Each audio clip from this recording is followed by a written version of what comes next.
There are rumors that have come up to the Hill of a secretive project within the Department of Defense. I've been in a Twitter war. All of the 7 mountains of society to be taken over. Those people in the teachers' unions are Marxist, cultural Marxists, often gay. We're trying to recruit you to tuck your penis. If you believe in evolution, why don't you just kill people? I'm like, well then let's go fight. I'll just kick his ass. How's that?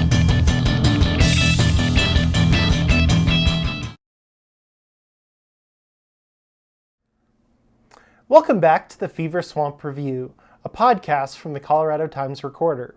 I'm your host, Heidi Beadle, and today I'm going to take you inside the Leadership Program of the Rockies annual retreat.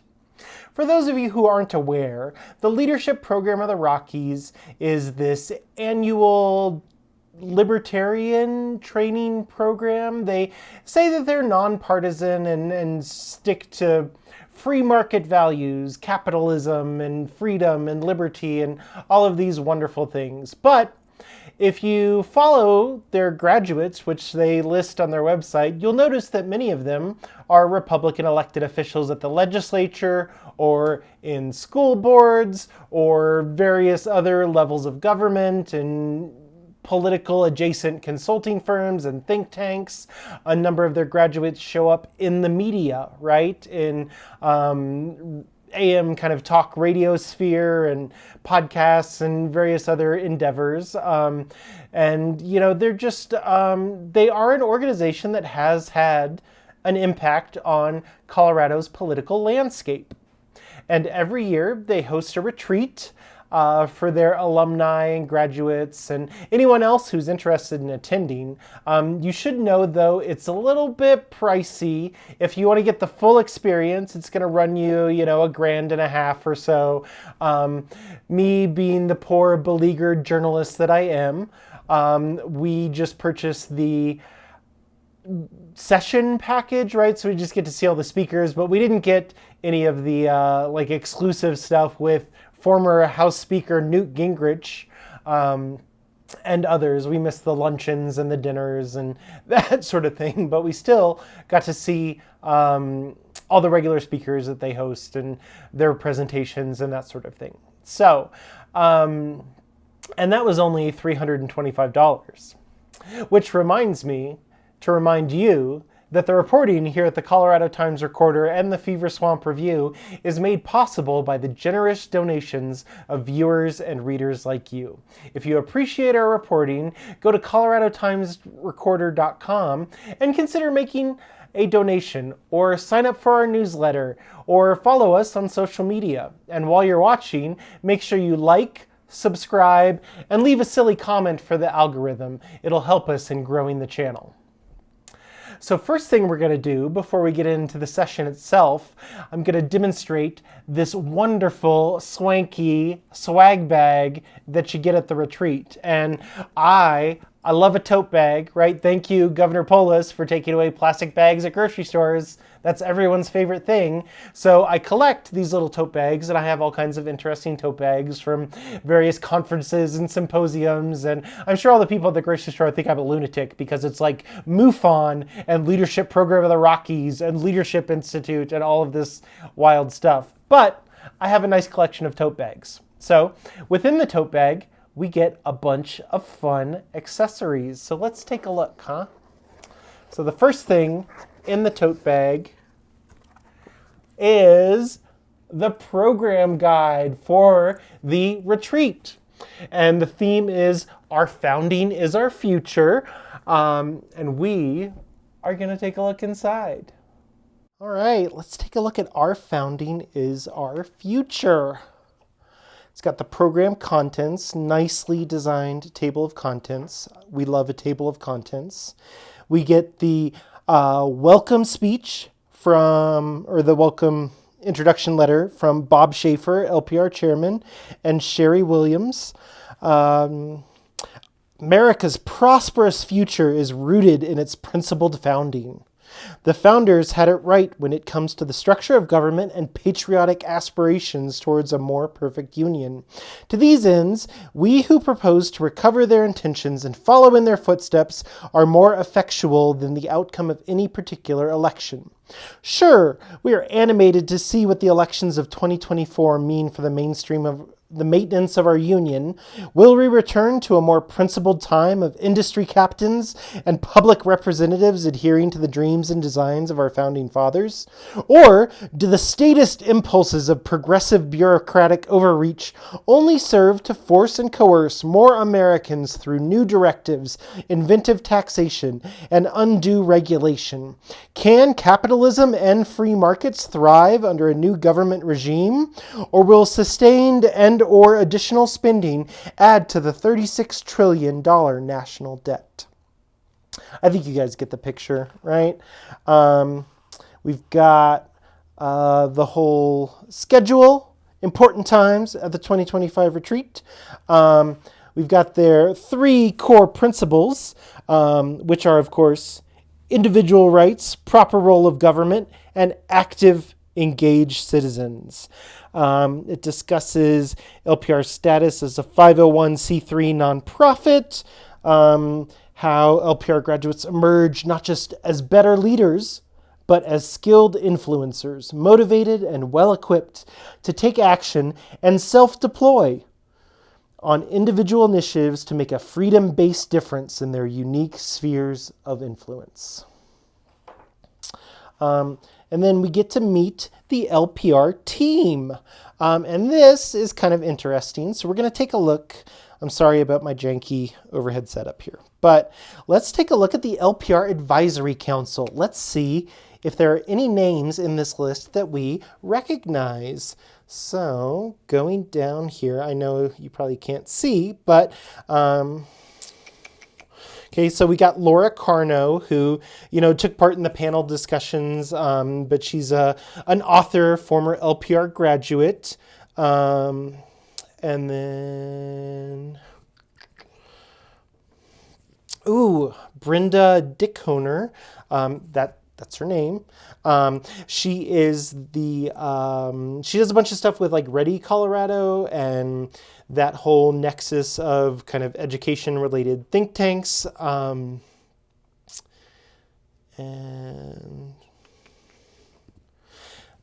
Deborah Flora, right? Former congressional and Senate candidate, behind the documentary Whose Children Are They? Really a great view if you love deranged conspiracy theories about public education. Heidi Ganal as well, former CU regent and gubernatorial candidate, furry enthusiast. Just kidding. We got Ryan Graham. He is on the board of the Monument Charter School, where they passed a bunch of like anti-trans policies. I've run into him a couple of times. Nice guy. We've got Britta Horn, who is, of course, running for Colorado GOP chair. Good luck. She's facing Darcy Shanning and recently Lori Sane as well. So starting to become kind of a crowded field. We've got Marge Klein, who is also their accountant. She is involved in a bunch of the kind of campaign stuff, registered agent things. If you spend a lot of time on Tracer, her name will come up. And she's very much a behind the scenes person, but good to know, right? We've got Tom LaValle, former Academy School District 20 school board member. And Kim Munson, radio host.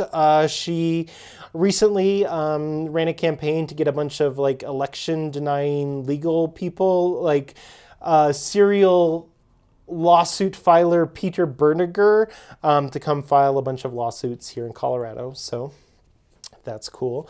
You got Danny Moore, who ran for lieutenant governor with Heidi Ganal. Stu Parker, who I believe is involved in the Dougco GOP. We got Priscilla Ron, former Colorado GOP VP. Malin Salabaria, who is very involved. She works for the Koch network. I think Parents Defending Education, but also, Americans for Prosperity, that whole nexus of things. She's involved in various education-related activism, for charter schools and school choice and vouchers here in Colorado, as well as New Mexico and kind of neighboring states. We got Lang Sias, who I think ran for treasurer, one of the less notable statewide offices. Dagny Vanderjacht, who she, I believe, ran for Attorney General, maybe, or some kind of statewide office. She was a candidate, and I just realized that Dagny is also the name of the protagonist from Ayn Rand's The Fountainhead, I believe. So that's fitting, right? We got Ron Weinberg, Colorado representative, everyone's favorite Boer, and Ty Winter, also a representative, former Proud Boy affiliate. So, and I'm sure, not to ignore any of the other people, there's a lot of folks involved in a lot of things, right? But just to give you a taste of some of the notable personalities. And then over here, we've got the LPR class of 2025. And we have done some coverage of sort of the notable names, but just to kind of point them out, we've got Aaron Salt, also Academy School District 20 Board of Education. Also employed by Woodland Park School District, involved in some of the things going on out there.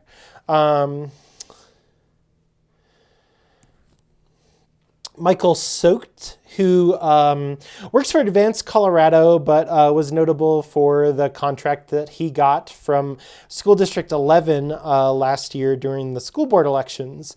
And we covered that as well. Rich Guggenheim, everyone's favorite anti-trans activist, recently announced his candidacy for CD6, but then withdrew his candidacy after he realized that Republicans are mean. A real leopards eating faces moment.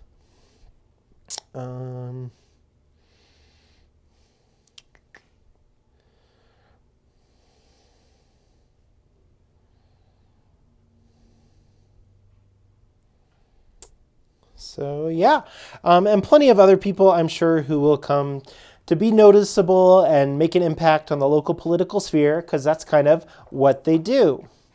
We've got a pitch for greater impact training. So, once you take the course and pay thousands of dollars for that, unless you get a scholarship, they do offer scholarships, right?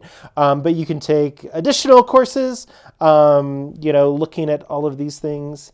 And then we also have the defenders of capitalism, right? Because capitalism seems unable to defend itself in the marketplace of ideas, which is contradictory to what all the people who defend capitalism say. Again, some notable people here. So first of all, we got Jameson Dion, who is the 2024 Defenders of Capitalism Award winner. He's also one of the co-founders of the Colorado Parent Advocacy Network, or CPAN, with Lori Gimmelstein and those folks who are involved in a bunch of lawsuits and anti-trans kind of policy advocacy and things of that nature. So, and then I don't necessarily recognize any of the other people here, but that's fine. And then Defenders of the Declaration, and it discusses... They had this whole thing about like the Declaration of Independence at the event, and I did in fact sign the Declaration of Independence. So I took a picture there, and when you sign it, they give you a little challenge coin. And of course, as an Army veteran, I am a sucker for a challenge coin, right? So I got this cool little 250th anniversary coin, and then on the back, what will you do? Timeless principles, leadership in action. So this can go with my collection of coins that I have. Maybe I'll show them on the pod sometime, and we can reminisce about the global war on terror. Anyway, so we've got the retreat agenda. So all the speakers who will be hearing from later and kind of talking about things. So day one, we've got Lord Daniel Hannan, Veronique de Rugy, John Goodman, Daniel Krautheimer. And so this is all stuff that I attended and was able to kind of watch and sit in on. Afterwards, though, they had the exclusive reception and dinner, which I'm sure was wonderful, right? Some notable folks there. We had Congressman Jeff Crank and Congressman Gabe Evans, who gave the invocation and the pledge, respectively. There's been some calls for them to take part in, town halls and things like that in their district, various concerns over the budget and Medicaid cuts and things like that, which I'm sure they will get to. But, you gotta talk to the folks at Leadership Program of the Rockies first, I'm sure, right? And then the keynote speaker for the dinner was Newt Gingrich, a beloved figure of American politics, and notable that dinner was sponsored by Ascent Colorado Classical Schools, charter schools, of course, big fans of LPR. And then day two with the sessions, we have Lisa Daftari, we have a panel discussion, and then Jonathan Turley talking to people. And again, I was there for those, but then you had the exclusive luncheon, and once again, didn't go, but we had the invocation from Rose Puglisi, LPR 2011, also Advanced Colorado Fellow, also House Minority Leader. And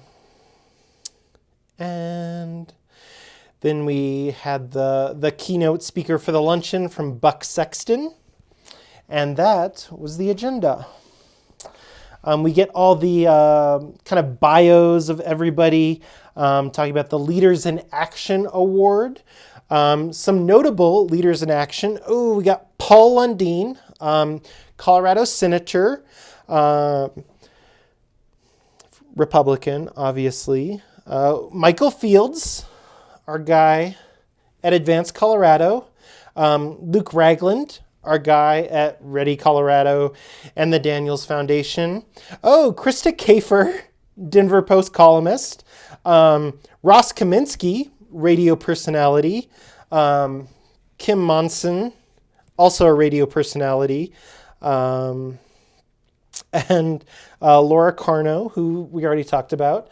And also, kind of moving my setup here, but the Douglas County School Choice Movement, which, as we've reported on, has worked out great for everyone. We got the bio of Newt Gingrich, Speaker of the House, prolific author, historical fiction, blah, blah, blah. And then Buck Sexton, the other keynote speaker, radio host, political commentator, right? Then bios for all the other speakers. Daniel Hannan, Lord of Kingsclere, I'm probably not pronouncing that right, but member of the British House of Lords. Veronique de Rugy, an economist, senior research fellow at the Mercatus Center, which, as we talked about in the think tank episode, right? all these centers and institutions. She's also a nationally syndicated columnist.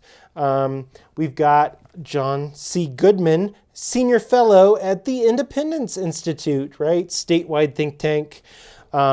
He also has his own Goodman Institute for Public Policy Research, and talks about like healthcare and stuff. So here we go. Daniel Krauthammer, independent writer and consultant based in Washington, D.C. He has worked in government, NGOs, and political campaigns. Are those NGOs think tanks? Maybe. I don't know. I'm not going to speculate about his involvement and stuff. Losing my train of thought, sorry. So we got Lisa Daftari, investigative journalist, covered foreign policy topics in the Middle East, Fox News contributor, and she's worked for prestigious institutions like the United Nations, Congress, and various private entities. She has worked for several think tanks in Washington. Okay. You've got Jonathan Turley, a nationally recognized legal scholar who's written extensively on a lot of things. Brad Palumbo, who's a journalist. Kendall Qualls, founder and president of the nonprofit Take Charge. And Travis Fisher, the director of energy and environmental policy studies at the Cato Institute. Right? So national think tanks very well represented at the leadership program of the Rockies, right? And this is where they recognize all of their sponsors and things like that and various things. So like we said, Ascent Classical Academies, charter schools. One of the sponsors, and this is kind of hilarious, is Charlie Cheddar's, which... I live in Southeast Colorado Springs, so there's like a Charlie Chedda's over by the Little Caesars that we go to. And it's like this weird sort of casino, like it's an arcade, I guess, but it's kind of like you can win prizes, but the prizes are like TVs and things, like it's sort of gambling adjacent, and those sorts of things. So interesting sponsor for sure, right? And then we also have other sponsors. So the Anschutz Foundation, right? We love the Anschutz. Ready Colorado, right? The education think tank.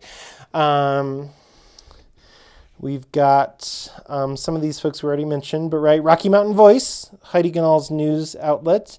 Turning Point USA. We love Turning Point USA, don't we?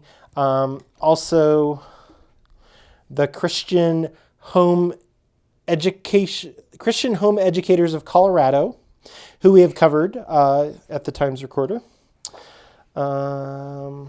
We've got the Bradley Foundation, right? One of the major funders of various think tanks, conservative initiatives, the whole social studies curriculum thing that went on in Woodland Park. A lot of that came from the Bradley Foundation. So thanks, guys. Got some Freedom Circle donors and information on applying for the next LPR class. Got folks from the Chairman's Circle, and again, just more big money donors. We, Max and Lori Gimmelstein from CPAN, of course. Ross Kaminsky again.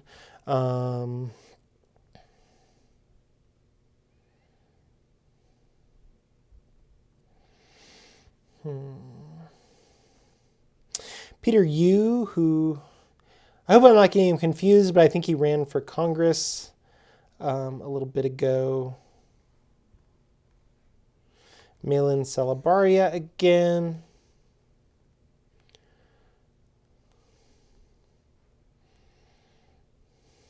Oh, Laureen Bowl, who was involved in FAIR in Douglas County, if you remember my reporting there.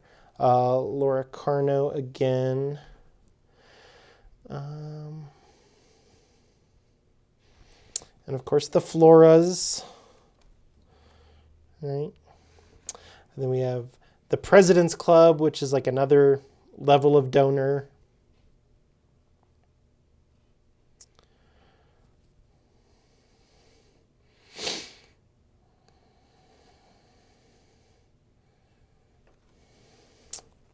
Priscilla Ron.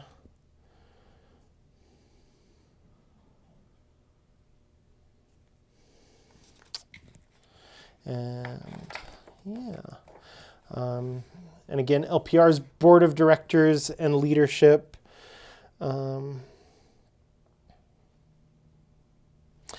Moore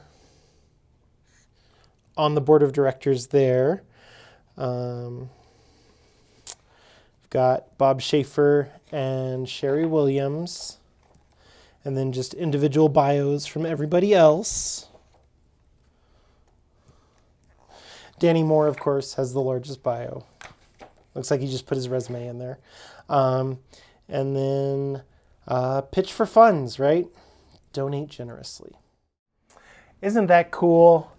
Next, we have a pamphlet from the State Policy Network, our favorite network of conservative think tanks. It might be helpful if this is your first time on the podcast, checking out the podcast. It might be a good idea to go back to episode 2, Anti-Think Tank Tactics, and get kind of an overview of some of the people and organizations that we're talking about here. So we've got the State Policy Network. Who we are. The State Policy Network is a coalition of 62 state-based organizations active in all 50 states, over 66 in-state partners in key capacities, and over 100 national partners dedicated to a shared vision of freedom and prosperity for all Americans. We believe problems are most effectively solved at the state and local level. State Policy Network exists to make the network better, faster, and stronger than if each organization worked alone. The power of the network is in creating momentum where critical solutions spread from state to state, leading to national impact. Let's see what we got here. So they talk about all the things that they do. They fight the federal overreach, inspire innovation, build a movement, expand influence and impact, convene, and accelerate policy change. They have a list of State Policy Network affiliates in all of the 50 states, so this will be very useful. You will notice that Colorado is the Independence Institute, right? We love an Independence Institute. And yeah, there we go. We have a pamphlet from Constituting America, which is geared towards teachers and education folks, right? So you might see some of this in your classrooms for your kiddos if you live in like District 20, Woodland Park, et cetera, et cetera. I mean, I'm assuming, I don't know, maybe you won't. But this seems to be kind of like their push to get sort of specific conservative, ideologically aligned curriculum into schools. And they say 92 schools reached in Colorado. Over 350 classroom presentations in Colorado schools. So they, provide presentations and free resources for teachers, and, teachers love free resources. So they do virtual or in-person presentations. They can do a large assembly or individual classroom visits. Everybody loves an assembly speaker, right? And they give out a pocket-sized U.S. Constitution, just like the Cato Institute. They have a scholarship contest. And if you book a speech, you get a free gift card. Cool. And you can see that they do this across the country. many states that they are involved in. And they included kind of a review of their things in this little pamphlet as well. George Washington School Growth Initiative, American Exceptionalism, How and Why It Matters, Constitution Day, Moving the Needle in the Classroom, Impressive Social Media Growth, Launch of the Hamilton-Jefferson Debate Series, 14th Annual History Holds the Key to the Future online study. There's a mentorship trip, promotion of school winning works, or of student winning works, film festivals. It's fun stuff. We've also got this fun fact sheet from Advanced Colorado. Shout out Michael Fields and KBB. It's the Advanced Colorado Academy, which gives participants the unique opportunity to learn through a series of engaging videos and debrief sessions with fellow cohort members. The Academy offers 2 unique programs, New Leader and School Board, You Won, Now What, that are free for accepted applicants. So they've got this New Leader program, which is a perfect opportunity for individuals seeking a leadership role at the local or state level, the boardroom, the classroom, or within their own neighborhood. New leaders will take part in a 5-week program designed to motivate and sharpen the fundamental skills all leaders need to succeed. Participants will learn from a host of subject matter experts who can help promote leaders to the highest level of competence. At the conclusion of the program, new leaders will be given access to a rich library of resources to continue their road to success and become a part of a robust network that will encourage and support them throughout their leadership journey. And then School Board, You Won, Now What? The Advanced Colorado School Board, You Won, Now What? Is a program specifically designed for newly elected school board members and for parents and citizens seeking to engage in education reform activities at the school board level. The topics covered in this program include board operations and decorum, negotiating master agreements, the budget and school finances, and more. Participants will learn from a host of education experts, seasoned school board members, and administrators who provide the tools you need to succeed on day one. I'm curious who the administrators are. Have a few ideas, but I'm not going to mention any names, as well as like the school board members. Interesting stuff. We'll be sure to keep an eye on that. And we've also got a handful of pro Tabor little advertisement thing from the Taxpayer Defense Center. Got an advertisement for the Freedom Conference Festival. Woohoo. An advertisement for the Free Cities Online Summit. A little card from Rocky Mountain Voice. Shout out Heidi, fan of the show.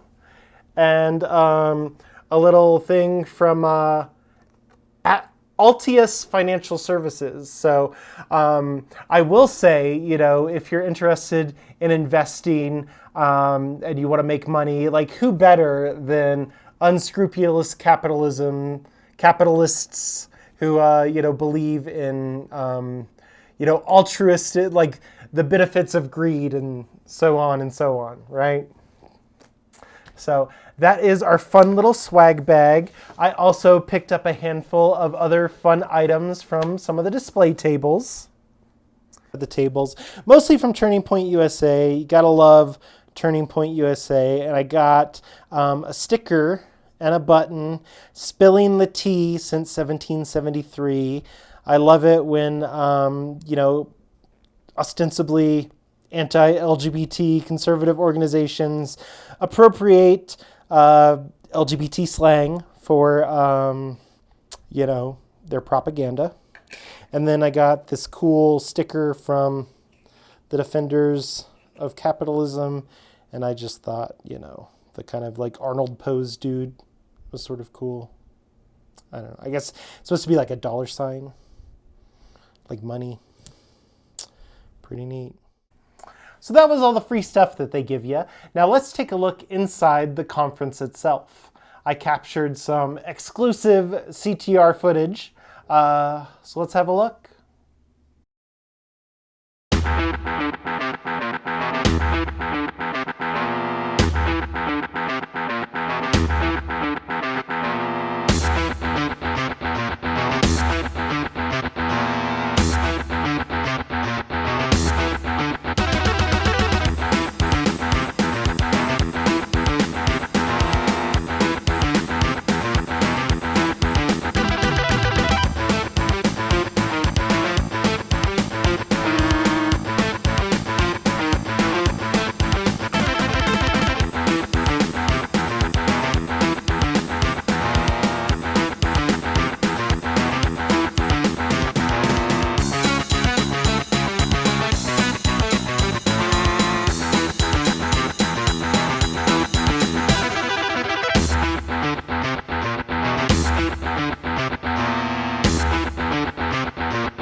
first speaker at the conference was Lord Daniel Hannan. Now I know when I think of our founding fathers and freedom and liberty, the first thing that I think of is the UK's House of Lords, right? Nothing like the British landed gentry to come out and give us a rousing speech about our founding principles as a constitutional republic. Let's hear from Lord Hannan. The problem is not with immigration as such. The problem is with people who have come from dysfunctional hellholes and then arriving somewhere better, promptly set about trying to recreate all of the conditions that pushed them into emigration in the first place. In Europe, the problem is with Islamists from Syria. In Colorado, the problem is with Democrats from California. And you wouldn't say the election results, right? But the solution is the same. It's to inculcate them with the values that raised the place that they've arrived in the first place. And that's what the leadership program of the Rockies is so good at doing. Guys, I really am flattered to be here. And I don't have to say that, right? I don't need to worry about elections at all. After 20 years, I'm a member of the House of Lords, who are famously unelected, and even if I was elected, very few of you would be able to vote for me in Colorado. So believe me when I say that this is my favorite state. I've always said to my wife, if we ever move to the US, it's going to be to a rectangular state where they have referendums and where the people are as open and big and generous as the blue skies, and they don't come more rectangular than Colorado. So Rogers and Hammerstein wrote a musical about Oklahoma, didn't they? Neighbouring state, which, although it has rectilinear bits, is not properly rectangular. I mean, why did they not choose this gorgeous place as the setting? You know, the songs would write themselves. There's a bright golden haze on the mountains. There's a bright golden haze on the mountains. The snow is as deep as old Joe Biden's sleep, and from Kamala Harris we've not heard a peep. I mean, it writes itself, right? But it's a real pleasure coming and being able to say this, because Bob Schaefer will know this. We have to be extra polite during elections. I remember the very last election. By the way, what a great thing to have somebody who really does believe in the principles of limited government and of term limits. So thank you for doing that. This is still kind of a home game for him. It's an away game for me. The very last election I fought, I remember canvassing a house, and the door was opened by a little kid who must have been all of about 10 or 11 years old. He was wearing this kind of velvet smoking jacket. It was hanging loosely from his little shoulders. In one hand, he was swirling this great balloon of brandy, about the size of his little head. And in the other hand, smouldering slowly to the ceiling, was what smelled like a very expensive Cuban cigar. Well, as you do when you're canvassing at elections, I leaned down and I said, "Are your parents at home?" And he said, "Does it effing look as if my parents are at home?" So I say with feeling, right? As an ex-politician, it is an absolute delight to be here. And I want to talk about the freedom that I think is embodied in this state. Colorado has various kind of little cameo roles in popular culture. Of course, the hotel in The Shining is here, isn't it? I keep on. This morning, in one or two of the corridors here, I kept thinking I was seeing Jack Nicholson talking to some ghostly bartender. I think it even has a little walk-on role in one of the 50 Shades books, but I'm not the expert on that. But what I really wanted to talk about is Gulch in Ayn Rand's Atlas Shrugged. Not, by the way, the most successful advert for capitalism, in that it almost didn't sell at all. I always thought Dagny and Hank would have been better as the name of a 70s cult series, but isn't it significant that when looking for the place where freedom takes its final stand, when the rest of the world has given up on it and is sliding into corporatism and big government, Ayn Rand chooses to cite it here in Colorado. And that is what I would like to talk to you about for the next few minutes. The shared inheritance of liberty that binds us together as English-speaking peoples. I want to take you back to the 10th of August 1941. The day that Franklin D. Roosevelt made the longest walk of his presidency. In a way that these days would be unimaginable, the media of that time had contrived to hide the fact of the president's polio from the American electorate. Every photograph showed FDR either seated or standing unaided. But on that day, on that August day, coming from the ships of from the decks of the USS Augusta off Newfoundland, he was determined to walk himself because he was going to have a conference with Winston Churchill, drawn up in the neighbouring battleship HMS Prince of Wales. His advisors said, "Don't do it, Mr. President. The deck might buck and you'll end up in an ungainly heap," but he said, "No, I'm going to walk." And so, supported by his son on one side and by a naval officer on the other, he made his slow way across the decks, while the band of HMS Prince of Wales struck up the Stars and Stripes Forever. And what followed was the most extraordinary demonstration of the principles that bind together the great Anglophone democracies. It happened to be a Sunday morning, and so the crews of the two vessels were mustered together for a joint religious service. Churchill had chosen every detail, personally and meticulously, down to the hymns, down to the reading that the chaplain gave from the decks. It came from Joshua 2. "As I was with Moses, so will I be with thee.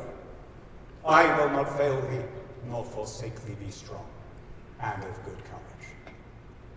And afterwards, Churchill burst out ecstatically, the same language, the same hymns, the same ideals. And I want you to stop for a minute and think about that. When he said the same ideals, this was not a bland generalization about being the good guys. Think of the world as it stood in August 1941. The whole of the Eurasian landmass, from Lisbon to Vladivostok, was under one kind of authoritarian government or another. Liberty was confined to the Anglosphere. The principles which we hold dear, what shall we just refer to as the principles of the founding and of the Declaration of Independence, were thrown back to the archipelago of English-speaking peoples and to the United States.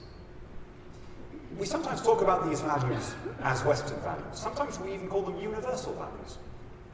But the truth is that we're being polite.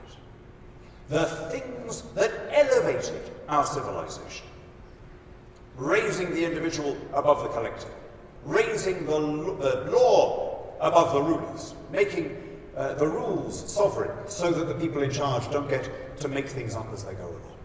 These principles were overwhelmingly adumbrated in the language in which you are listening to these words. Habeas corpus, regular elections, equality before the law, jury trials, uncensored newspapers.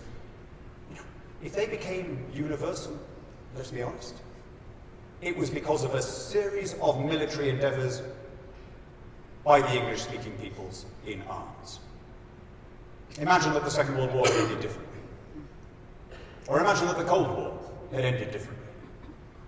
There would have been nothing universal about them then. And I want to talk about what world those principles, those precepts brought into being, and how we have to defend them. You know, we take a lot of these things for granted because almost all of us have grown up without knowing any alternative. But those principles had a very specific moment and place where they were born. Yes, they drew on an ancient tradition, going back through the Declaration of Independence, through to the English Bill of Rights, before that to the Magna Carta, before that even to the folk right of Anglo-Saxon common law, this ideal that the law holds the government to account rather than being an expression of state power. But they were encoded as a set of international principles in August 1941 off Newfoundland, in the Atlantic Charter. And the Atlantic Charter became, in effect, the Allied war aims when the United States joined the war 4 months later, and served as the war aims of NATO. And after 1990, became generalized. And what are these ideals? Well, the idea that a country should not be able to help itself to the neighboring territory of somebody who was offering it no threat. The idea that borders should not be altered by force. The idea that civilian government is preferable to military rule. The idea that disputes should be arbitrated peacefully. All of these things were not taken for granted in the 1930s. They had their birth in 1941, and they have made the world that we've grown up in. A world of peace and plenty that would have been unimaginable to previous generations. A world that has raised our species to a pinnacle of wealth and has given us powers that our ancestors would have attributed to gods or wizards. But that didn't just happen on its own. It happened because, in the last analysis, we were prepared to defend those values. And we were prepared to teach them, right? Again, none of these things come naturally. We're a tribal species. We evolved on the savannas of Pleistocene Africa. Might is right comes very easily to us. The idea of attacking another country because you can, because you're stronger, would have gone unnoticed and unremarked in almost every previous civilization right up until 1940. We tried to inject morality into foreign policy, to inject principle, to say that there are some things you don't do just because you can do them. And that is a process that requires us constantly to teach people. This is the vital work of organizations like this one. Teaching people the counterintuitive ideas that individuals have rights, that we're not defined by birth or caste, that the fact that you're white or female or whatever it is not the most important thing about you, that we all have dignity and freedom as individuals. The great German-American philosopher Hannah Arendt once said, every generation of Western civilization is invaded by barbarians, we call them children, right? What she means by that is you and I came into this world with the same mental and emotional apparatus that we would have done 10,000 years ago. The reason we don't live the way we did 10,000 years ago is because we have built an accumulated civilization where the best ideas are cherished and are taught. There was a time when they were taught in schools and colleges. The primary function of education was to be a temple of the Enlightenment, to show people these counterintuitive ideas. The idea, for example, that people you don't like might still be telling the truth. When that doesn't happen, then it falls to the leadership program of the Rockies and allied organizations to make the same arguments. If we are serious about spreading those ideas and defending them, we need to do two things. First, we need to live them ourselves. And this is where I agreed very much with the remarks that your Vice President made in Munich a couple of weeks ago. During the Cold War, we understood that we were living, as well as defending, a better civilization. We understood that we were living in a better society because you couldn't disappear in the middle of the night to a torture chamber without due process, because contract was honored, because property was respected, and because the individual was elevated above the collective.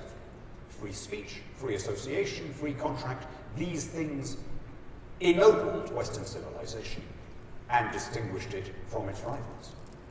J.D. Vance was quite right to say that Europe has turned its back on a number of those principles. We've slid from our ideals and we've reached the point where free speech is no longer a value, where the imagined sensitivities of protected minorities are now held to be more important than fundamental liberties. But it's not enough just to live them. We have to be prepared also to defend them. And if we compare, with all its imperfections, the society of Western Europe or of Britain, and I've been one of the loudest critics, but we compare that society to the society that Vladimir Putin has created in Russia, where journalists are routinely assassinated, where opposition leaders are thrown in prison, tortured, and murdered in the most mafia way while in captivity, and where it is routine to invade and occupy neighboring states simply because you can. That surely is the greater threat to our way of life, the greater threat to the principles on which this great republic was founded. And so I do have to ask, let's think back to what it was that the Atlantic Charter stood for. Defending that idea that you don't change borders by force, and being prepared ultimately to deploy proportionate force in defense of freedom. If we've reached the point where we are lining up with Russia against Ukraine, while simultaneously attacking an open and liberal society like Canada, something is going wrong. And as American patriots, you should be thinking.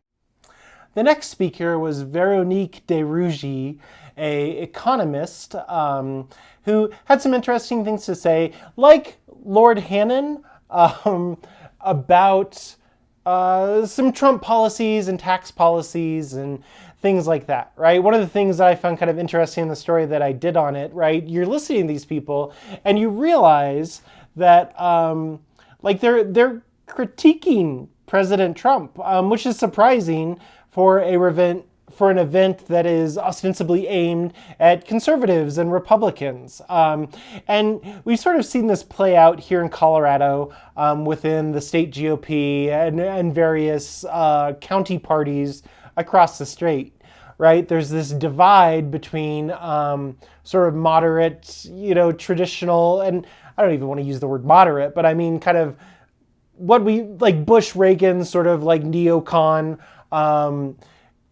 conservative establishment types, and this new crop of MAGA grassroots. I can't find a word that isn't a pejorative, so we'll just say the MAGA grassroots people. And you've seen this sort of split between the parties and these grappling for power. And we should note, right, LPR, I think very much kind of falls on the establishment side of things. But it's interesting to see them kind of critique Trump and Trump's policies without, coming right out and saying like Trump is terrible and he's doing bad things. They're very tactful and certainly appreciate that, right? Anyway, here's Miss de Rougy. And in the last few years, we've been asking a question: where are the talents? Where are they? And then one afternoon, I got an email from Stephanie telling me, come spend a weekend in a luxury resort. And I was like, okay, I'll get a call with this lady. And then I met Shari and Stephanie online, and they told me about the program. when at the end of our call, I was like, okay, I got it. The talents are in Colorado. That's where they are. So it's really a pleasure. I absolutely admire what this program is doing. It's absolutely remarkable. I'm stunned that I hadn't even heard of it. And the thing that's interesting is like I came here thinking I would know no one, and I end up like actually seeing a lot of people, and I'm like, what are you doing here? But, oh, you're a student of this program. That's amazing. So I'm really honored. Shari said that my writing frustrates the left. The truth of the matter is like often my writing frustrates the right. And she's actually asked me to do a little bit of that today. So if you're unhappy with me, you can go and blame her. So, who of you have heard the term luxury belief? Yes? Okay. So, for those of you who've heard it, and for those of you who don't, luxury belief is a term that we owe to Rob Henderson. The concept referred to cultural and political ideas that are held and advertised by individuals in the society upper echelon, those people with significant economic, social, and cultural capital, to demonstrate that they are on the side of the minority and the poor. Henderson's memoir, that's where he actually talked about luxury belief, developed the concept while he was at Yale. He had a tough childhood, a mother addicted to crack, and he spent his childhood in foster care. And he felt distance from his Ivy League contemporaries who espoused fashionable but unworkable or outright harmful views that they themselves were totally insulated from because of status, wealth, or family stability. The luxury beliefs that Henderson witnessed were a way to signal and maintain elite status by supporting social concepts and policies that sounded empathetic, but in reality made life worse for those at the bottom rung of society. As one might expect, from a concept born out of alienation from Ivy League privilege, most of the discussion around luxury beliefs has focused on the left. Think about défendre de police, or ideas that marriage is a punishing institution, or that it's a-okay to have children out of wedlock. But as it turns out, the political right, and by political right, I don't just mean the administration, I mean a lot of the political right, the rising new right, and all of this, they have plenty of luxury belief too. They support policy designed to elevate their own status while making it seem as if they're on the side of lower class workers. But those policies actually will very likely backfire. And in fact, it could make the life of those they want to defend worse. Those so-called populist right, we've talked about them, they've built a movement on the idea that conservatives should first care about workers. That's not my beef with them. And they have used that theory and that focus as a reason to justify a shift in economic policy around from the so-called market fundamentalist, like me, and smaller government, and toward a more top-down big government policies. In fact, it is amazing to see how many of the policies that they're pushing that are actually policies that the Democrats like, and in fact that the Democrats have supported and called for years. Among the leaders of the efforts are the who's who of the elite conservative world. They include senators, Harvard and Yale University graduate, and six-figures income pundit.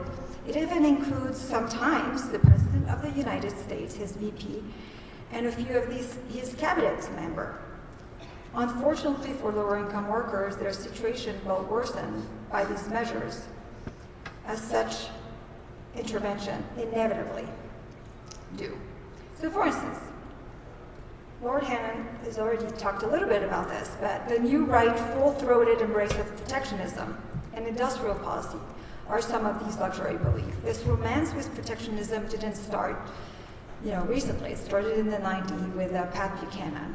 But it's really actually taken steam with President Trump, who loves tariffs. He's called himself the tariff man. He believes the tariffs can not only help us abolish the IRS and raise revenue, but also achieve growth in jobs in manufacturing, and also achieve all sorts of non-trade related issues like addressing immigration and drug policy. So the conservative push for a more active government and management on trade policy represents, as you probably recall, a significant shift away from policy that we had and policies that we used to support as a movement. I'm afraid that the consequences won't be pretty. Tariffs are import taxes. They're taxes that we put on the goods that Americans want to consume. They mean additional costs that are passed down very often to consumers in most cases, and then what it means is higher prices for the imported goods, but also for the entire economy. Essentials such as clothing, food, and household goods can become more expensive, stretching tight budget already, especially after 4 years of Biden and inflation. To that, the new right object that, economic efficiency and lower prices are in everything. I mean, I don't know if you remember the rant by J.D. Vance when he wasn't the VP yet about how we've sacrificed so much for the sake of cheap toaster. But that's easy to say when your income is large and paying much more for necessity leaves you with plenty cash to spend on other things. The poor, however, spend larger proportion of their income on basic goods and services and feel these price increases very acutely. As the cost of essential rises, family will find it more difficult to acquire basic necessity, leading to greater financial insecurity and hardship. I think that we're going to find, if the president this time around goes through with more round of tariffs, we'll see. A lot of people believe that actually he's going to use them as retaliation. There's actually a problem with this because it caused a lot of insecurity and uncertainty, and the market doesn't like, is paralyzed by uncertainty. But we'll see if he goes ahead with it. I think he's going to have to learn, especially the scale he's talking about, the lesson that actually really the mandate he had from the American people was to lower prices, and that really weren't kidding. They don't like higher prices. And by the way, today the Secretary of Commerce has actually said, literally he said that the president wanted to abolish the IRS and instead have foreign countries would make them pay for our budget, basically. The problem with that theory is that we import around $4 trillion, right, of goods every year, that if these are not restrictive tariffs and assuming that they're not reducing the amount of goods we bring in because the rates are punishing, right, there's no way on earth we can actually pay for our current budget with that. And then if we actually are serious about what it takes, it would take rates of 150%. And that imagine the consequences that this would have. Now, I just cannot imagine they would go through with this. But these are views that we are hearing, and that I fear, some Americans may sound good. I don't like the IRS. I don't like paying taxes. I'd like to see the government go down. How about the use of tariffs to bring manufacturing jobs? I mean, this idea, Dan Hannan talked about the risk, the national security and geopolitical risk of using tariffs to fight China, right? But and I'm a rabbit free trader, but I too believe that there is an exception for geopolitical and national security risk. He's explained to you how, and I agree with him, how unfortunately tariffs won't make those goods come back. Those won't create the security. Tariffs is not the tool, basically, to do this. But what about the argument that maybe it will make manufacturing jobs come back, right? I understand the concern that men have dropped out of the labor force. It's not as if I don't share some of the concern that the new right has expressed on that front. But could tariff do the trick and bring manufacturing jobs back? Well, first, right, the claim is that it's because of China that all these jobs disappeared and that manufacturing is struggling. The reality is manufacturing actually, in terms of value, is doing extremely well. And to the extent that they have a problem, they have labor shortage problem. There are over 600,000 jobs open in manufacturing they can't find position for. Even if you assume that, let's say, half of these jobs are just job posting, that just to see who's out there, there's still a problem with supply of labor in manufacturing. Where did these jobs go?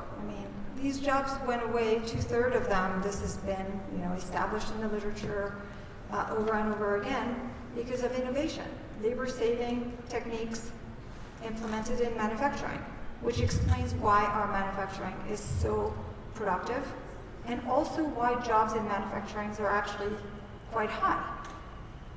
The other problem with the theory that with tariffs, we're going to be able to actually bring manufacturing jobs back is because unemployment is really low. Where are all these people who want to who want to work in manufacturing. Unfortunately, I mean, they're not there. There was an article in Bloomberg recently that said that shipyards had a fast food problem. Manufacturing jobs, in some cases, even though less so than in the past, in part because if you visited, for instance, a steel plant, I mean, they're remarkable. I mean, in terms of the techniques that they use and how clean they are compared to the past. I mean, like, they're pretty amazing, but shipyards are still, like, it's still a place where, you know, it's like, it's hard labor. And one of the things that this article was saying is, like, young people don't want to go work in these jobs. And hence they would rather get jobs in the fast food industry, in the service industry where it's safer and not as hard. So tariffs are unlikely to bring these jobs back. What they will do is that they may actually accelerate the rate at which the manufacturing industry automates. Why? Again, half of what we import in the US, more than half of what we import in the US, are inputs. Inputs that are used in the production of goods here in the US. When you put a tariff on those inputs, what you end up doing is raising the cost for manufacturers to produce things in the US. And if you're saying, well, they could switch to something else, it's the same. You're increasing their cost. The reason why they didn't use that input from the domestic market is either because it wasn't the quality they wanted or the price was higher. Either way, you're making life harder for them. When you increase the cost of input, effectively what you're doing, you're also reducing exports. Half of what we import are things from multinational. That's one of the things that is misunderstood. A lot of our trade is trade between companies that are related. We're making life difficult for Americans' companies abroad. We're making life difficult for what we call greenfield investment. These are the companies, the foreign companies like Toyota and Nissan and BMW that have set up shop in the US, because a lot of in order to be the greatest exporters that they are, they have to import. And the reason why they import, you could say, they develop massive supply chains. For instance, BMW in South Carolina has over 300 domestic suppliers, who, by the way, themselves import a lot. But the reason why they still need to import things to produce in the US is because they want to produce the same good across the world, right? So their engines come from Germany, and their leather comes from this place and this place. When you put tariffs, you hurt manufacturing. So it's not gonna work. And then when And that was all the footage I got from day one. The other speakers were kind of a snooze fest. It was John C. Goodman, who, thanks to search engine algorithms, is impossible to find anything out about because it just gives you information on the actor. But he gave a very passionate and rousing speech on healthcare policy and the economics of free market, blah blah blah, on healthcare. That was day one, and then day two started up 9 a.m. back at the Broadmoor, and we had a bunch of exciting speakers, starting off with a hawkish discussion of Middle East foreign policy from Lisa Daftari. Unfortunately, I wasn't able to record the whole speech that she gave.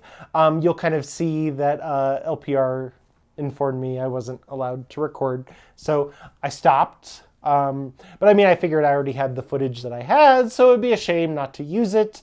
But anyway, here is Lisa Daftari from day two. Inherently optimistic person. I have to admit, it's It's not the ideal week for me to deliver a very hopeful forecast.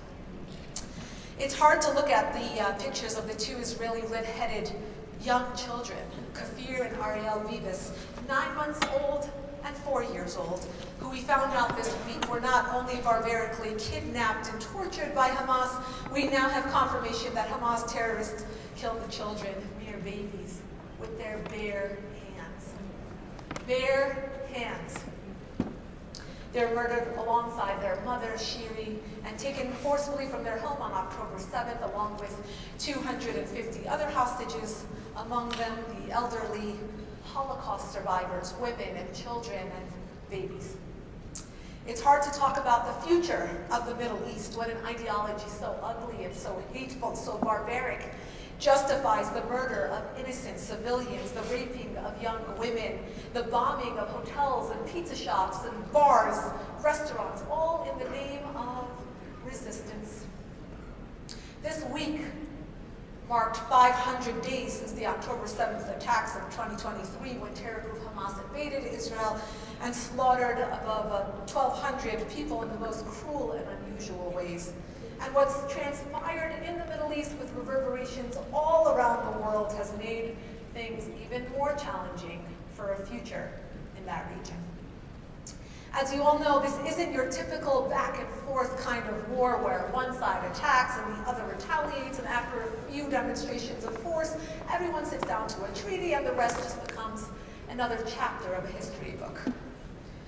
We have to take Hamas at their word when their leaders have gone on record to say they will do October 7th again and again and again. Death and destruction are central to their charter. And if it's not Hamas, it'll be Hezbollah or the Houthis or Palestinian Islamic Jihad. It's a disease, not resistance, not freedom fighters, a disease. And apparently a very contagious one that's spreading quickly. The only way to get to the root of it is to go straight for the funding. Follow the money, bankrupt the funders, Iran's regime. For 46 years after the Islamic Republic in Iran toppled the Shah, it has been clear about its agenda to start with the occupation of Iran and move on to exporting its brand of radicalized Shiite Islam throughout the Middle East and eventually globally. Remember how worried we were about the emergence of ISIS, the Islamic State? Well, ISIS, at its peak, had about 75,000 fighters and tiny bits of land in Syria and Iraq. Iran's regime is the original Islamic State.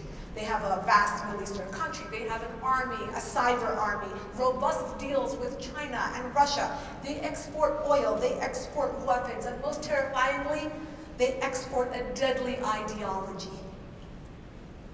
And they've done just that. They're in Iraq and Syria, and they're funding Hezbollah in Lebanon and the Houthis in Yemen and terrorists throughout Gaza and the West Bank. And of course, they've made their way to our doorstep in South America with hubs in Venezuela and Brazil and Bolivia and beyond, all the way to our college campuses, where radical professors who have actually celebrated the October 7th attacks voice support for Hamas, and they teach, or more accurately, indoctrinate students whose views of our country, our history, our economy, our foreign policy is shaping out to be very different from yours and mine, and in many cases, very different from the very parents who are paying their tuition. Imagine paying the big bucks for your child to go to a prestigious liberal arts school or an Ivy League school, but now have a child who supports Hamas or Hezbollah, who was arrested because he or she assaulted another student or vandalized a lecture hall, all in the name of jihad. In what world do we ever imagine Jewish students hiding in the library at the schools that they attend, where they don't feel safe leaving their dorms or even walking to the library? If you watched the standoff at UCLA just a few months ago between the hostile students and the police, I'm sure you were as heartbroken as I was. To see these entitled, spoiled children unaware of the blessings they have to go to a prestigious American university, and instead, they willingly awaited to be arrested instead of surrendering their jihadi huts. And for what? An ideology born thousands of miles away that would hang them for showing their blue hair or posting on Instagram. In August, the New York Post did an exclusive investigative report showing how Iran's regime is behind the protests on our college campuses and the encampments. The regime has actually been funneling money through these so-called activist groups, which would explain the level of organization and their matching tents and the glorious surplus of supplies that they have from Home Depot. And yet, so many of us miss the irony. The joke is on us. The mullahs who don't allow their own college students in Iran. So yeah, and then the rest of the day kind of went about you would expect. More of the same. There was a panel discussion with, some, like a political podcast guy and somebody from the Cato Institute. And one of the things they do at the LPR conferences, I've noticed, they like to have at least one kind of prominent conservative black speaker to kind of say things that the majority white crowd and alumni demographic of the LPR likes to hear, right? So I learned a lot about how the real problem with black communities in America isn't, poverty or over-policing or discrimination, racial bias, or any of that woke nonsense. The real problem is fatherless households and the breakdown of the American family and family values and all the, things that entails. So very insightful. Glad to learn that, really. So yeah, that was this year's LPR retreat, which, if you were thinking about going and didn't go, you're welcome, because I saved you like $1,500. But that's what it is. These are the things that your elected officials and your, media personalities, these are kind of the ideas behind a lot of their policies. These are the think tanks and organizations and funders that are driving a lot of the things that we're seeing here in Colorado. So just something to keep in mind. Again, if you enjoyed this episode, please make sure that you like, subscribe, and leave a comment. Make sure to follow us on Facebook and Instagram and Blue Sky, all of the other outlets. And stay safe out there. It's dangerous in the fever swamp. Until next time.